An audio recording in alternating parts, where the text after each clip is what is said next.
دوستو بگ سوچو میں خوش آمدید۔ جب بات ہو عالمی تجارت کی تو نقل و حمل یعنی ٹرانسپورٹیشن کی لاگت اور وقت، یہ دو اہم فیکٹرز ہیں جو بے پناہ اہمیت اختیار کر جاتے ہیں۔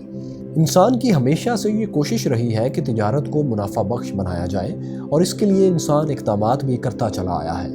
تو دوستو آج ہم آپ کو ایک ایسے ہی انسانی تاریخ کے بہت اہم اور عظیم الشان پروجیکٹ کی کہانی دکھائیں گے کہ کب، کیسے اور کیوں دو سمندروں کے درمیان ایک نہر یعنی پاناما کینال کھودی گئی۔ یہ کینال مشہور زمانہ سوئز کینال سے کس طرح مختلف ہے اور امریکہ کا اس میں کیا کردار تھا۔ سب سے اہم بات یہ کہ کیا اس نہر کے مقابلے پر چین ایک اور نہر بنا رہا ہے، یہی سب ہم جانیں گے۔ دوستو بحر اوقیانوس یعنی اٹلانٹک اوشن اور بحر الکاہل یعنی پیسفک اوشن کے درمیان ایک نہر کی تعمیر کا خیال 16ویں صدی سے چلا آ رہا تھا، جب 1513 میں ایک اسپینش مہم جو نے ان دو بڑے سمندروں کے درمیان ایک خشکی کی باریک سی پٹی دریافت کی۔ 1534 میں اسپینش بادشاہ چارلس پنجم نے حکم دیا کہ اس علاقے کا سروے کیا جائے تاکہ اس بات کا تعین کیا جا سکے کہ یہاں دو سمندروں کو ملانے کے لیے ایک نہر کھودی جا سکتی ہے یا نہیں۔ سروے مکمل ہو جانے پر معلوم ہوا کہ اس علاقے میں ایک نہر کھودنا انتہائی مشکل اور پیچیدہ کام ہے۔ چارلس کے بعد بھی خاکنائے پاناما جو کہ محض 82 کلومیٹر چوڑی پٹی تھی، اس سے ایک نہر تعمیر کرنے کی منصوبہ بندی تو کئی بار ہوئی لیکن کوئی سنجیدہ کوشش نہیں کی گئی۔ نہر کی تعمیر کی باقاعدہ کوشش کا آغاز 19ویں صدی کے آخر میں ہوا جب ایک فرانسیسی کمپنی نے 1881 میں اس کی تعمیر کا آغاز کیا۔ دوستو یہ وہی کمپنی تھی جس نے پہلے 1869 میں سوئز کینال کی تعمیر مکمل کی تھی۔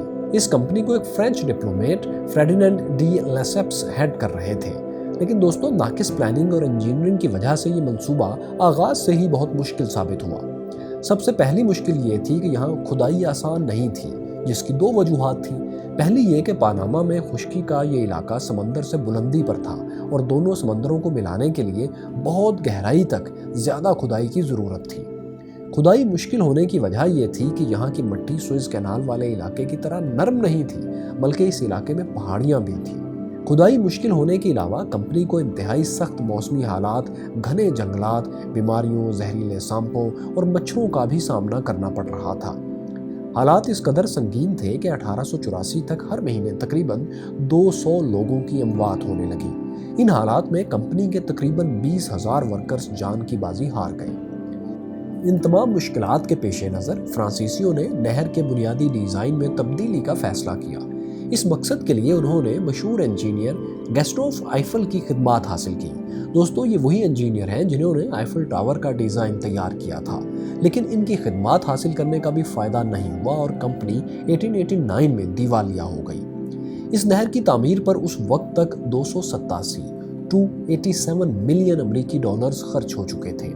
مس مینجمنٹ اور کرپشن جیسے الزامات پر کمپنی کی ٹاپ مینجمنٹ کو فرانس میں مقدمات کا سامنا بھی کرنا پڑا۔ 1894 میں ایک اور فرینچ کمپنی نے پہلی کمپنی کے چھوڑے ہوئے اثاثوں کو ٹیک اوور کیا اور کینال کی تعمیر کا دوبارہ آغاز ہوا، مگر جلد ہی یہ دوسری کمپنی بھی پروجیکٹ پر کام ادھورا چھوڑ کر چلی گئی۔ دوستو اب ہمارے دوست امریکہ بہادر کی اس منصوبے میں انٹری ہوتی ہے۔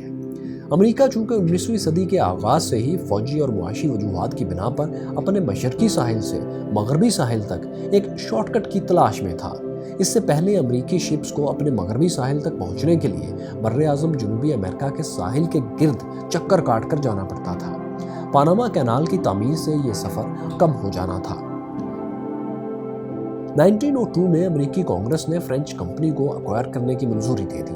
امریکہ نے اس کمپنی کے شیئرز اور اثاثے 40 ملین ڈالرز یعنی 4 کروڑ امریکی ڈالرز کے عوض خرید لیے، مگر کولمبیا نے امریکہ کو پاناما کینال کی تعمیر کے متعلق معاہدے کی شرائط پر اختلاف کی وجہ سے نہر کی تعمیر سے روک دیا۔ دراصل پاناما اس وقت الگ ملک نہیں تھا بلکہ کولمبیا کا ایک حصہ تھا۔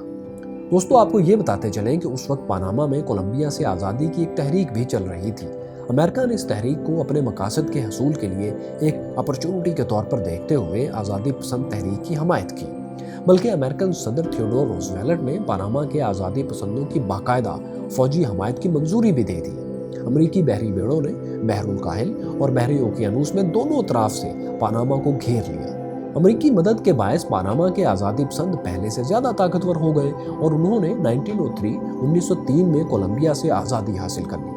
अमेरिका ने फौरन नए मुल्क को तस्लीम करते हुए नई हुकूमत से एक मुआहदे के तहत इस सारी ज़मीन की जहां ये नहर बनना थी मलकियत और राइट्स हासिल कर लिए। इस मुआहदे के तहत अमेरिका ने पानामा को $10 मिलियन यकमुश्त अदा किए और इसके अलावा सालाना $2,50,000 की रकम पानामा को 9 साल बाद यानी 1912 से मिलना शुरू होना थी। अमरीकी हुकूमत ने इस सालाना रकम के बदले में कैनाल के अतराफ में से 5 से 8 किलोमीटर की चौड़ाई तक के कंट्रोल का हक भी पानामा की हुकूमत से हासिल कर लिया। दोस्तों 1904 में फ्रेंच कंपनी को पेश आई मुश्किलात से सबक ना सीखते हुए अमेरिका ने भी शुरू में खुश्की के दरमियानी रास्ते को मतलूबा गहराई तक खोदकर दोनों समंदरों को आपस में बराह रास्त मिलाने की कोशिश की, लेकिन उन्हें जल्द अंदाजा हो गया कि ऐसा मुमकिन नहीं। लिहाजा अब अमेरिकन कंपनी के चीफ इंजीनियर्स ने अमेरिकन सदर को मशवरा दिया कि नहर को लॉक सिस्टम के तहत तामीर किया जाना चाहिए। दोस्तों अब चूंकि एक हौसला अफजा बात यह थी कि पानामा की इस बारीक सी पट्टी में छोटी झीलें और दरिया कसरत से मौजूद थे, सो इस इलाके के पानी को रोककर एक बड़ी सी झील बनाई गई जिसका एक सिरा अटलांटिक ओशन वाली साइड पर था और दूसरा पैसिफिक साइड पर, जबकि झील का लेवल दोनों समंदरों से बुलंदी पर था। झील के इंतहाई सिरों पर लॉक्स के 3 सेट लगाए गए, जिनमें से पैसिफिक साइड पर 2 सेट थे जबकि अटलांटिक साइड पर 1 लॉक सेट था। आइए जरा जान लेते हैं कि ये लॉक्स क्या होते हैं और कैसे काम करते हैं। फर्ज करें कार्गो बहरी जहाज अटलांटिक ओशन से पैसिफिक ओशन तक पहुंचना चाहता है, तो सबसे पहले वो अटलांटिक ओशन में झील के एक सिरे के करीब आकर लॉक में एंटर होगा। यहाँ पानी की सतह को बुलंद करके जहाज को ऊपर उठाया जाएगा। इस तरह वो झील के पानी की सतह तक पहुंच जाएगा और झील के पानियों में दाखिल हो जाएगा। इसके बाद फिर झील से गुजरता हुआ दूसरे सिरे पर पहुंचेगा, यानी पैसिफिक ओशन वाली साइड पर। यहाँ जब जहाज लॉक में एंटर होगा तो ये लॉक सिस्टम इस जहाज को झील के पानियों से नीचे उतार देगा, क्योंकि पैसिफिक ओशन का ये पानी झील के पानी से नीचे होगा और इस तरह ये शिप पैसिफिक ओशन में दाखिल हो जाएगा। दोस्तों सुएज कैनाल में ऐसा कोई लॉक सिस्टम मौजूद नहीं है और ये कैनाल समंदर के लेवल पर तामीर की गई है। इसी लिहाज से पानामा कैनाल सुएज कैनाल से मुख्तलिफ है।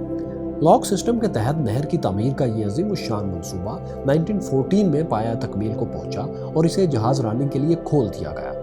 ये मंसूबा अमेरिका के लिए भी आसान तो नहीं था, लेकिन इसकी बेहतर प्लानिंग और उस वक्त तक मेडिकल साइंस में तरक्की हो जाने की वजह से इस मंसूबे पर काम करने वाले वर्कर्स की अमवात की कुल तादाद भी पहले की निस्बत 4 गुना कम हुई। दोस्तों इस मंसूबे पर कुल लागत तकरीबन 639 मिलियन अमेरिकी डॉलर्स बनती है। इसमें से 287 मिलियन डॉलर्स फ्रेंच कंपनी के दौर में खर्च हुए, जबकि अमेरिका ने इसकी तामीर पर मजीद 352 मिलियन डॉलर्स खर्च किए। उस दौर में ये अमेरिकी तारीख का सबसे महंगा प्रोजेक्ट था।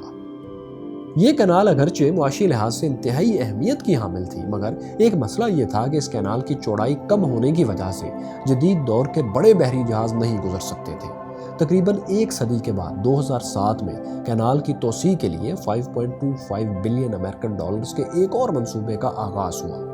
ये तोसी मंसूबा 2016 में मुकम्मल हुआ।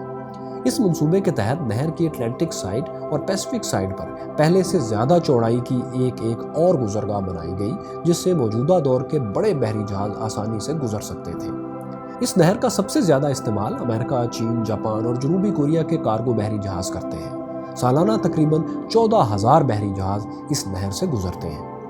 एक बड़ा बहरी जहाज इस कैनाल से गुजरने का जो टोल टैक्स अदा करता है वो 4,50,000 अमेरिकन डॉलर्स बनता है, लेकिन ये रकम बहरी जहाज के साइज और कार्गो वॉल्यूम पर डिपेंड करती है।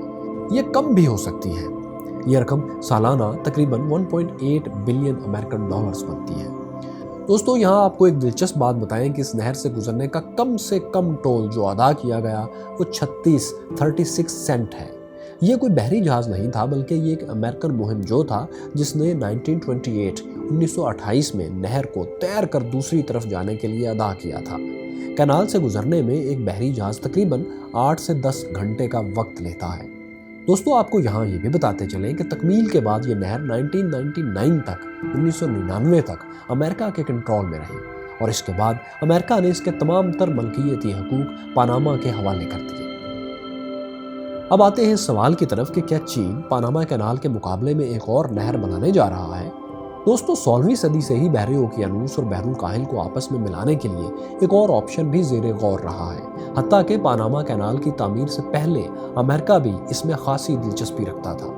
वस्ती अमेरिका के मुल्क निकारागुआ से होकर जाने वाला कैनाल का ये रूट थोड़ा लंबा ज़रूर है, लेकिन इसकी तामीर कदरे आसान इसलिए है कि दरमियान में एक बहुत बड़ी साफ़ पानी की झील आती है जिसे नहर के रूट के तौर पर इस्तेमाल किया जा सकता है। बल्कि इसकी तामीर के लिए 2013 में निकारागुआ की हुकूमत ने एक चाइनीज़ कंपनी को अगले 50 साल के लिए राइट्स भी दे दिए थे।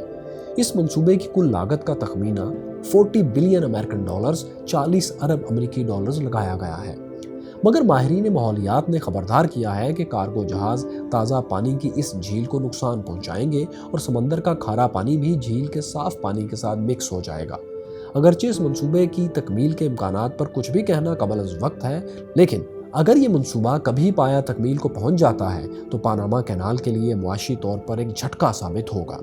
दोस्तों, आपको हमारी पानामा कैनाल के मुतल्लिक ये मुख्तसर सी वीडियो कैसी लगी? हमें कमेंट्स में ज़रूर लिखिए और आप किन टॉपिक्स पर वीडियोस देखना चाहते हैं ये भी हमें ज़रूर बताएं। शुक्रिया।